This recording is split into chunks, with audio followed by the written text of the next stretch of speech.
Hi everybody, it's me Jill and welcome to Jill Informed. This is the recap of The Real Housewives of Beverly Hills, Season 13, Episode 2, An Unwise Surprise. Alright guys, Episode 2, we're getting the taglines. We start with Garcelle. I may act for a living, but I never fall for a bad performance. Sutton.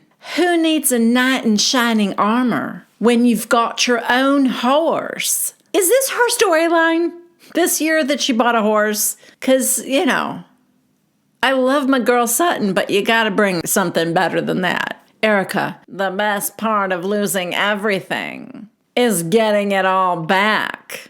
Great. Not about learning any lessons or anything, just, getting all your shit back. So are we moving out of the shitty neighborhood? Is that what's happening? Dorit. Fashion is my language, and I speak it fluently.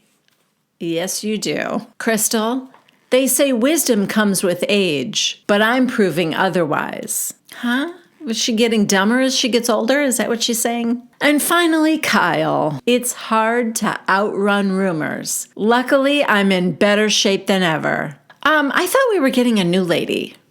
Am I wrong about that? Maybe it'll be a friend of. They showed everyone holding the diamonds, and it's just the 6 of them, so I could be wrong. All right, we open with Dorit and Erica having a little tea party in the park. It's cold, and once again, they're sitting outside. So what's happening? It's not COVID, so why are we filming everything outside when clearly everyone is cold? Could they not just film this in an actual tea shop? Like indoors, where there's heat? Anyway, Dorit tells Erica that she considers her to be a good friend. So she was surprised that Erica didn't lead with an apology the other day when they were at the retreat. Dorit said that she felt like she had to ask for it. And then Erica, reading straight from her index cards where she has notes on how a person with empathy would reply, she says, I'm very sorry, and I'll do whatever it takes to make it up to you, Dorit. Side note, so many of you guys in the comments agreed that you can't really teach someone to feel empathy. And as some of you pointed out, that explains her being able to be so harsh and cold with regard to the orphans and widows, who, on top of losing a family member in a plane crash, have had their settlement money stolen from them by Tom Girardi. And Erica just couldn't get it. She couldn't get that it would be okay to show empathy. That doesn't mean you're saying you're guilty of something. You can do both. So anyway, Erica is desperate to fix this with Dorit. And Dorit's confession, she's like, wow, where was this Erica at the retreat? To Erica, she says, PK and I had a difficult year, and we were feeling disconnected already. Then you make that comment at BravoCon. In Erica's confessional, she said, had I known Dorit and PK were having trouble, I never would have said their names at BravoCon. I would have said someone else. Ha ha ha! I would have ruined someone else's life. Ha ha ha ha! She's a sweetie. Oh, no. Okay.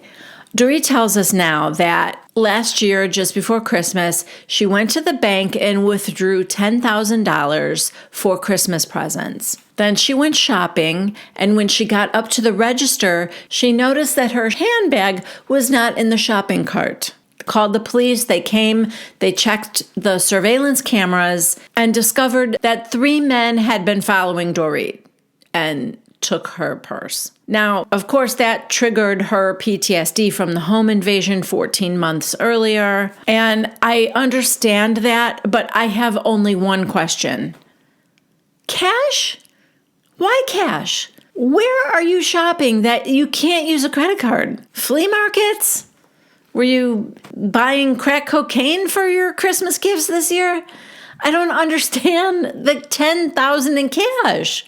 And then you put your purse in a shopping cart and got up to the register to pay. Were you in a grocery store? Where are you pushing a shopping cart? And yet you need $10,000 in cash. I'm confused. But mostly I just want to know, why cash? Anyway, Erica tells her, I want to work on repairing this friendship because I don't have many friends.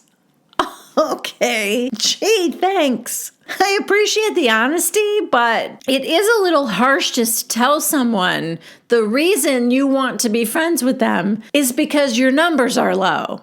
I mean, I guess conversely, it would have been, sorry I hurt your feelings, but I've already got 15 good friends, so you'll just have to deal with it. It just feels weird to say your friendship is important because I don't have many friends. Anyway, Erica's plan for her future is that she's going to try to be less defensive and, less wanting to claw somebody's eyes out. So that's good. Goals. Okay, next we are FaceTiming with Sutton and Garcelle, and we learn that they are planning a weekend in Las Vegas to celebrate Crystal's 40th birthday. They're going to do Magic Mike's, they're going to go to clubs, have lots of dinners, and fun and laughs all around. And now Sutton has a matchmaker coming over because the dating apps are not working. Alessandra, the matchmaker, she's a little bit much for me. Like, for example, Sutton's assistant, Avi, said, hey, can I get you anything to drink? Coffee, tea? And she said, water would be beautiful. And he said, water? Alessandra, yes, water would be everything. Wouldn't a glass of water would be everything? Avi's like, okay, I'll go get you some beautiful water. Although I will say, Alessandra, you've got your work cut out for you with Sutton. Sutton's like, I've been divorced for 7 years now. I call myself the one date wonder. I don't tend to,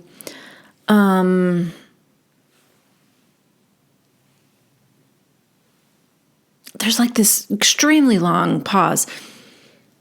Click with people. And Alessandra's like, okay. She's got her little notes out like, oh boy, oh no. And then Sutton goes, I don't get asked out for a second date. Oh, now I'm sad for her. Although in her confessional, Sutton attributes that to her superior intellect.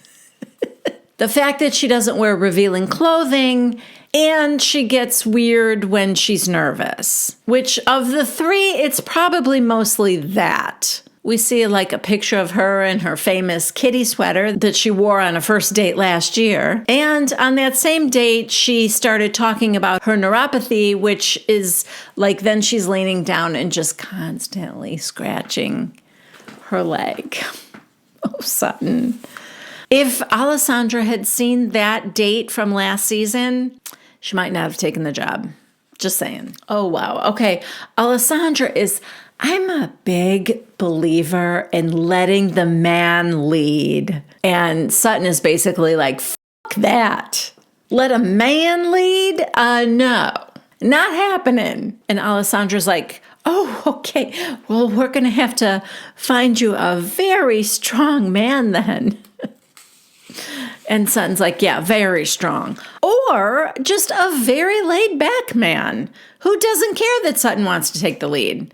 I don't think it has to be somebody so strong. In fact, a very, very strong man might fight her on, like, who's the more dominant in the relationship. She needs someone easy, breezy, beautiful, laid back, confident, cool. You want to run the show, honey? Do it. That's what she needs. Okay, next we are having lunch with Crystal and Rhobh and Crystal's brother, Jeff. We are reminded that Jeff has been a pop star since he was 20 years old. They call him the Bieber of China. And we learn for the first time that Jeff was engaged 3 years ago. He lived in China. And then the pandemic hit, and Crystal and her mom were terrified of him being there, and they begged him to come home and like quarantine with them, stay in California with them. And I guess he did it because they were so worried. But his fiance only had a Chinese passport and she could not travel with him. So she stayed in China and he stayed in California through the pandemic, I guess. Anyway, Crystal thinks that that's what broke them up and that Jeff blames her for it. I mean, well, first of all, I don't think he ever should have left his fiance. If she couldn't go, then he should stay. regardless of whether it was dangerous or not. I would assume that was the woman he loved and was going to live the rest of his life with. So the fact that he left her and came to California, I don't know. Maybe that says more about the relationship, but it kind of says something about Jeff, if you ask me. Anyway, he's ready to move on now. So whatever broke them up, they are broken up. And he wants to find somebody new. He wants like a matchmaker situation. And Crystal goes, a matchmaker? That's like for if you want to get married. And he said, I do want to get married. So, I wonder how Sutton would feel about a Chinese Justin Bieber type. I guess the better question would be, Jeff, how do you feel about neuropathy and kitty sweaters? So Jeff is 41 years old. He's a year older than Crystal. And rhobh says something like, oh, you're my age when I met Crystal. So Jeff asks Crystal, how would you feel about me marrying someone who was 20? And she's not so sure she would like that, even though that's how old she was when she met rhobh. She's 20 years younger than him. He was 40. And rhobh said, well, if she's as smart and mature as Crystal was at 20, then it would be fine. And Jeff's like, yeah, good answer, rhobh. Yeah, rhobh's no fool. There's a little confessional with Jeff and Crystal, and they are kind of making fun of rhobh. Like when she first met him, he goes, when I first heard that like she was dating a Hollywood producer, then I saw him and it was like he had his shirt unbuttoned halfway down his chest. And Crystal goes, he did, rhobh? That doesn't sound like rhobh. And then he goes, and he wore sunglasses indoors. And she goes, oh, yeah, that's a problem. Little did they know at the time that he would have this thriving side business where he's keeping three-ways safe and legal. Okay, next, Kyle has come over to Dorit's and she's picking her up in her brand new 2023 Range Rover Autobiography that goes for $165,000.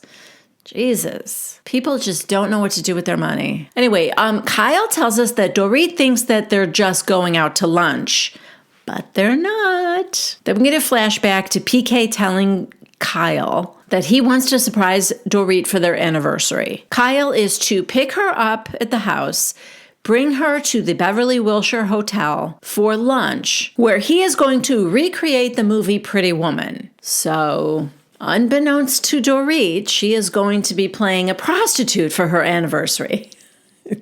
Well done. Even Kyle in her confessional goes, maybe not the best idea for your anniversary, but she is doing her part and she's driving her there. So in the car, Dorit starts making conversation and she said, yes, I wanted to call you after Friday because I feel like something's going on. And Kyle goes, with who, me? And she said, yeah, like a heaviness. How are things with you and Mo? And Kyle goes, well, he's really stressed out with work. And I think probably the past 6 months have been a really rough time for us. Dorit tells us that she and PK used to do stuff with Mauricio and Kyle all the time. They'd go out to dinner all the time. They'd go on vacations together, stuff like that. But they haven't done anything with them together in a very long time. And Dorit said, something has to be up. Then Dorit says, have you had any thoughts recently that you wouldn't end up with Mo? Jeez. Kyle goes, what made you think that? And Dorit goes, well, even just from your Instagram posts. I usually see you and Mo together. Oh my God. Maybe it's because ever since people have started calling Mauricio Mo, he's become 87% less attractive. That and his new bright white choppers. Sorry. Too big, too white, too weirdly plastic looking. Not into the fake teeth. That's maybe just it's a personal preference, but I feel like that's a new glow up for housewives and housewife adjacent reality people. The new bright freaking white veneers, to me, always look just a little bit too big for some reason. I don't know. Dorit just goes on to say, it just seems like you two have been spending a lot of time away from each other. So Kyle tells her that she just feels like she needs a little freedom, a little space. And Dorit goes, specifically away from your husband? And Kyle goes, I feel like away from everything. So, Dorit just ends up feeling like Kyle's keeping something from her, but she also feels like she needs to kind of stop prying and just respect Kyle's boundaries. All right, so they get to the hotel, and at the front desk, there's a key waiting for Kyle, and they go up to one of the rooms. Although Dorit is now very suspicious about, like, what is going on? Because they're just supposed to be having lunch together. Like, why this big, weird thing up in a room at the hotel? Meanwhile, we're checking in with Garcelle and Sutton. Hold up, is this an aerial view of Sutton's house? Like literally that close to a 4-lane road? Oh, I would hate that. I'd rather be in Erica's shitty neighborhood. Mostly because I know it really isn't shitty. And it looks pretty, like just tree-lined streets and, but yeah, I'm kind of shocked that Sutton would want that house. Not the house, but the location that close to that busy of a street. I don't know, maybe that's just typical in California. Like, remember when she had the ladies over, and because they were having lunch outside in her backyard, and it was so cold and it was so muddy around the table that they were all like taking their shoes off and wearing boots that she had. And they were all wearing Sutton's fur coats and stuff. Remember that? I had no idea that they also were listening to traffic whiz by like 20 feet away. Okay, so Garcelle has stopped over at Sutton's house and she's asking her about the matchmaker. How did that all go? Sutton's like, yeah, mine might not have been so easy on her, and that her desire for control probably stems from her ex-husband, wanting her to stay home and raise the babies and giving her an allowance and basically kind of taking away her control by, him being in charge of all the finances. He did allow Sutton to plan their vacations, but that's about where that ended. So Sutton's like, well, and enough about me. How are you? Tell me what's going on with you. And Garcelle just starts to choke up. This turns out to be about the conversation she had with Jax. And, I kind of wondered if that was going to hit her later. I mean, listen, at the time, I thought they both handled it with maturity and respect, but I did kind of wonder if maybe later when she was alone that it wasn't going to hit her a little bit hard, and it sounds like it did. Obviously, no mom ever wants to hear that you weren't there for me when I needed you, right? So Sutton is telling her that she's a great mom, and she's like, and you know what? Teenage boys are kind of assholes. And it got a little chuckle out of Garcelle. But also, I think if Sutton saw that scene at the beach, Jax was not being an asshole. He even said he didn't want to hurt her, but he does think you should be honest, and he should be honest with his mom. Sure, a teenage boy doesn't quite have the finesse or the tact to maybe tell her in a way that isn't going to hurt. Maybe he was a little blunt. Okay, that's fair. But also, this was not something he lashed out in anger and said something rash, said something mean. It wasn't like that. And I think if Sutton saw that scene, she would understand better. Garcelle tells us that last summer, Jax was hinting that he wanted to go live with his dad. And that hurt Garcelle a lot. So she probably at the time of this scene, that was probably already in the back of her mind that maybe she was not the best mom, or starting to question herself. Okay, back at the Beverly Wilshire Hotel, they get to the room and there's like some lunch. It looks like veggie trays and like a cheese platter, a little charcuterie maybe, and some champagne. And there's a rose with a note. And Kyle's like, does this remind you of anything? Like any iconic movie? And she's like, no. And then she reads the note. It's from PK saying happy anniversary. And then she looks around again and she's like, oh, okay, PK, you've got to be kidding me. Pretty woman. At breakfast, he said to her, I ordered everything on the menu. This is like a few pieces of veggies. And she's like putting it in Kyle's face. And Kyle's like, hey, it's your husband. And she goes, is it? I don't see him here. So Kyle's not telling her anything about what's going to happen. She's a slightly annoyed at the veggie platter, and she's like, I have to pour my own water. So she starts to get a little, not a panic attack might be too strong, but she's kind of hyperventilating a little. I need air. She goes out on the balcony because I'm a mother. What about my children? Where are my children? What is PK doing? Like, she doesn't trust that PK has made arrangements for someone to take care of the kids.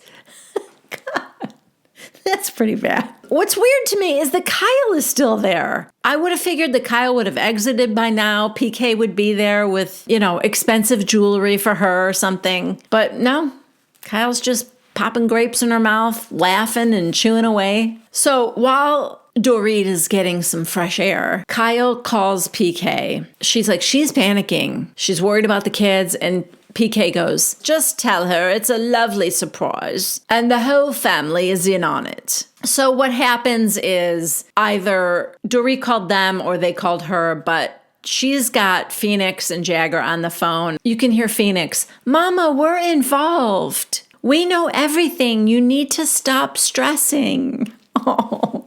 It's really cute. And now Dorit's glam team arrive, and she's like, I'm starting to feel better. So the glam team comes, and they've got a rack of, it looks like maybe 15 red dresses, and she's to pick one. She's not thrilled. She's kind of micromanaging that. I am a fashion designer myself. So it's a little hard that things were pulled. I know what I'll try on and what I won't. That kind of thing. But you've got 15 choices, relinquish a little bit of control. I think PK, the places where he did well was that he had her glam team there and he had so many choices of the dresses. She was feeling better, but she was still kind of trying to micromanage, I guess. Anyway, finally Kyle leaves and Dorit comes down the staircase looking like Julia Roberts herself. And she goes to the bar area, and PK is there in a tuxedo waiting for her. And they do the whole jewelry back scene where she reaches for the necklace and he snaps it closed and she goes, ah! They actually did that scene pretty well, I thought. In terms of recreating. He tells her not to get too excited about the necklace because it's just on loan. But it is $5 million worth of diamonds and it looks like rubies or something. And then they go back to the room. I don't know if this is a different room or not, but Berlin is there singing Take My Breath Away. Well, two members of Berlin. It's Terry Nunn and one of the guys. To be honest with you, I don't even know the guys' names in Berlin. I'm assuming that's one of the original members, but it's just Terry and one guy. In their confessional, PK jokes about mishmashing songs from one movie, Top Gun, into another movie, Pretty Woman. And he's like, I think I'm on to something with that. You could have Jungle Book in The Godfather. And Dorit's like, oh, PK, oh my God, you disgust me. She didn't say that. So PK is like, all right, your drink is prepared. I just have to do the carcass out thing. So in their confessional, Dorit said, by the way, can you actually tell me my drink after 13 years? PK, yeah, vodka tonic. Dorit goes, fuck off.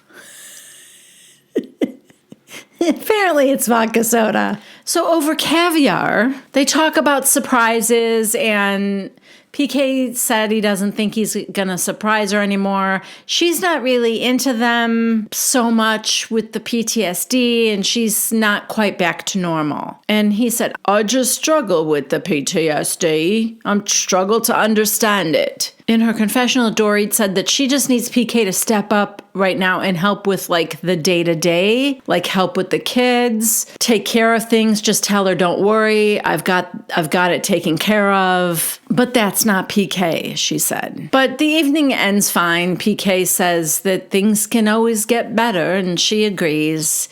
They will get better. And yeah. Next, it is a birthday party for Portia at Kyle's house. And oh my God, I guess I am going to have to get used to Love Bean. Because apparently Mauricio is going all in on it this season. Never heard him call Kyle Love Bean in the first 12 seasons, but it is episode 2 of season 13, and he has called her Love Bean at least 5 times. They're in the kitchen, setting up. The catering trays are all over. He's eating guac and chips, and she's been running around taking care of things in and out of the kitchen. And she walks in the kitchen, and he goes, "Hi, Love Bean, what you been doing?" And Kyle is annoyed by that. She's like, "You do that every time I walk in the kitchen, like you don't see me." And he goes, "I'm joking, honey, Love Bean." Kyle calls the agency the other woman because Mauricio is devoting so much time to his business. They're opening all over the place. He is opening one in Portugal. They're opening all over the world, I guess. So as everyone's grabbing food and getting ready to sit down, Mauricio's mom kind of pulls Kyle aside and whispers, "Everything's okay with you and Mauricio, right? Every time I open Google, there's something about you guys separating." Then we see a headline, "Marriage in Trouble." And Kyle goes, "I was seen without my wedding ring and someone started the rumor." Then in her confessional, Kyle said, "Yeah, we've been struggling, but I've still been wearing my ring. The one time I didn't have it on because I had just been lifting weights, and that's when they took the picture of me, and that started this whole thing. It has nothing to do with us even having trouble.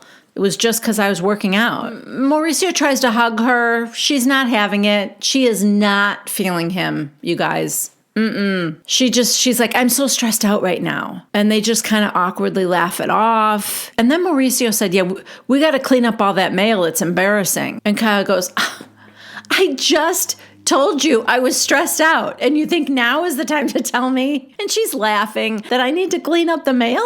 Side note, what is the mail situation? That it's embarrassing. Is it like they just have mail thrown all over the house or something? Is it there's such a giant stack of it?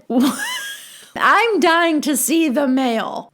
"We need to clean up the mail" is not a sentence that my husband has ever said to me. Basically, we get the mail every day, open it, and discard it or recycle it or whatever.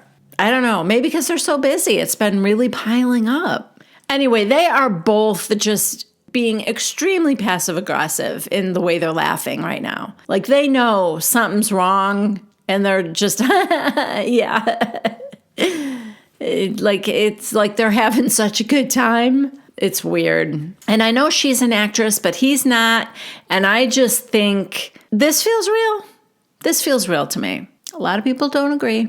A lot of people think it's just for storyline, but there's some resentment going on between the two of them that's real, I think. All right, so now they're sitting at the table, and Alexia says to Farrah, "Look at your tattoo." And Farrah goes, "It's not real. I think it was on her wrist." And Kyle says, "Yeah, she's just testing it out, unlike me." Ha ha ha. And then Mo's eyes kind of bug out when she says that, and she whispers to him, "Do your parents know that I have a tattoo and that you have one too?" And he's like, "No." Also, you guys are in your 50s, right? Does it matter? Later, after they eat in the kitchen or something, Kyle says to Estella, that's Mauricio's mom, "I have something to tell you, and you're not going to like it." Although she is smiling. And Estella goes, "Tell me." And she said, "I have tattoos." Estella, "I'm okay." And Kyle goes, "Oh, okay." And then Estella goes, "Where is my son? You have one for him?" And Kyle goes, "What do you mean? Oh, like, do I have his name on one?" "No, I don't. That's a jinx anyway," she said. And Estella goes, "Oh. And also, I know that the girls have them too." And Kyle goes, "Do you know that your son has one?" And she goes, "No." And Kyle laughs. And then a little bit later in the kitchen, Mauricio and a couple of the girls were there. And she goes, "I told your mom you have a tattoo." And he's like, "Well, what's wrong with you? Why would you do that?" And Kyle goes, "She doesn't care." And Mauricio, clearly not happy, he goes, "But still, why would I not be allowed to do that?" So he leaves and Kyle's like, "Oops." And then to her daughters, she's like, "I don't even know if I said that, that he had one, or I said I didn't know if he had one. Like I said, maybe I didn't know or not." Then we get a flashback to, 6.5 minutes earlier. And no, she didn't say maybe he has one or I don't know if he has one. She said, "Did you know your son has one too?" almost gleefully, right? And again, so weird because these people are in their 50s, and if they want a tattoo, I don't think they need to check with mom. Anyway, Kyle's like, oh, now I kind of wish I didn't say anything. I feel like I shouldn't have. And they're like, you're in trouble. But a little while later, Farrah goes to Mauricio and said, Mom said she doesn't know for sure if you have one or not. And he goes, whatever. I don't want to talk about it right now. It's mine. It's for me to talk about if I want to or not. Side note, it is so weird to me that we are centering the demise of this, 27-year marriage around tattoos so much. Last week, Mauricio telling Kyle not to get any more. This week with telling his mother they had tattoos. And I don't know. I would just say, in the immortal words of Mauricio, I don't want to talk about it anymore. All right, next we get a packing montage for Las Vegas. We see them all at the airport. They're getting on a private plane. I don't know if this is Kyle's plane. Does Kyle and Mauricio own a plane? They probably should at this point, especially if he's traveling all over the world for the agency. But in any case, it's either her plane or she arranged for it. Because she's on the plane first, putting monogrammed tote bags in each of the seats for the ladies. Once everyone's on the plane, everyone gives Crystal her present. It's a necklace. I think it was like a moon or a moon and star. I can't remember. All I remember was it was $3,000. Bravo, let us know. And Garcelle and Sutton said that they're so happy to be hosting it. And Erica said she's taking everyone to Magic Mike. So they're excited about that. Yeah, so it sounds like a plan.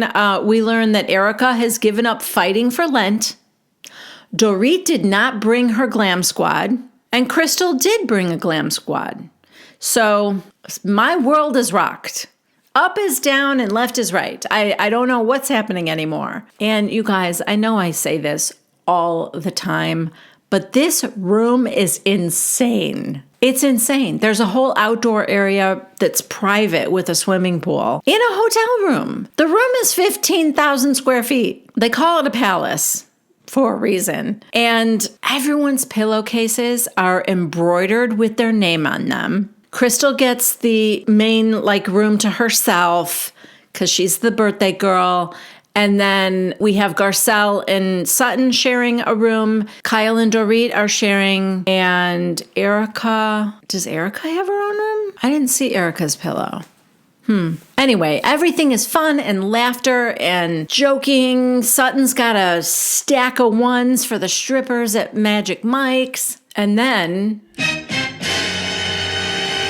4 hours later, we see some little snippets of the Magic Mike show. And Sutton, what is going on? What is that? What is happening? Getting up angry, walking out. She and Kyle end up calling each other bitches. Crystal's like, we have to leave. Sutton's upset. Erica calls Sutton Judge Judy. And we see to be continued. So, guys, next week is going to be rough. The Vegas trip is not going to be all fun and games, apparently.